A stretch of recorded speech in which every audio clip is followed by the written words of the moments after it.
You can have more than you currently got because you can become more than you are right now. And unless you change how you are, you'll always have what you always got.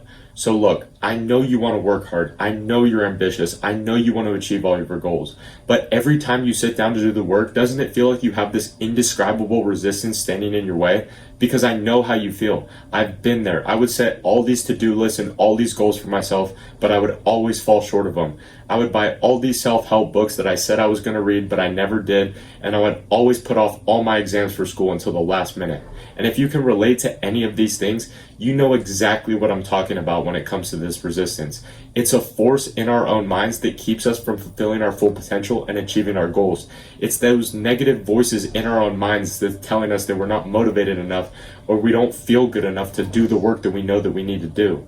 And if you missed it, the key words right there was in our own minds, because you are exactly the person who creates this resistance, which means you are exactly the person who can also destroy it. But it makes sense, right? Because any goal that you have for yourself or set for yourself that forces you to grow in order to achieve it, that goal is seen as a threat to the current you. And in order to become the best version of yourself, the current you and the best version of you cannot exist at the same time. So your current self tries to stay alive for as long as humanly possible by making up this resistance in your own mind. But I'm telling you now, as scary as it sounds, you have to kill the current version of you if you want to become the best version of yourself.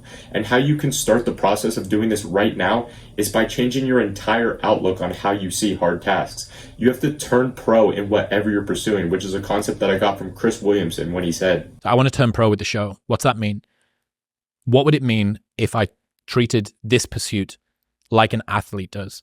So an athlete, they review game tape and they do mindset work, and they've got a sports psychologist and they look at what they eat and they look at what they drink and they go to bed on time and they're hanging around with people that are growth minded and they're getting the right coaches and all the rest. Everything is done in order to facilitate performance in the thing that they say they care about. Mm-hmm.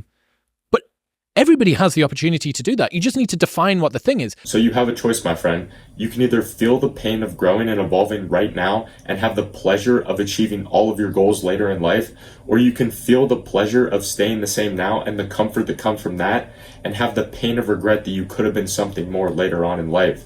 And it seems like a pretty easy choice if you ask me.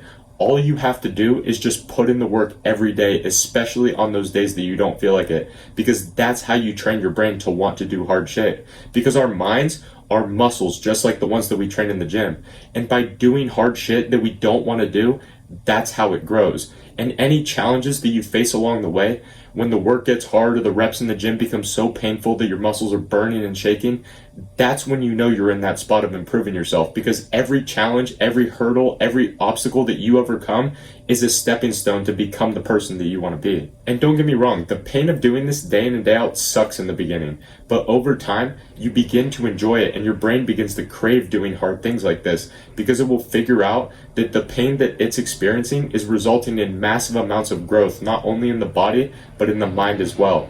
So if doing hard tasks like going to the gym or doing deep work for multiple hours a day is something that you struggle with, don't beat yourself up about it in the beginning, because it just means that you haven't been exposed to it enough to begin enjoying it. But realize that that resistance is always going to be there. But the more that you expose yourself to it and the more that you continue to overcome it, you can use it as fuel to let it grow you into the person you want to become, instead of having it constantly hold you back.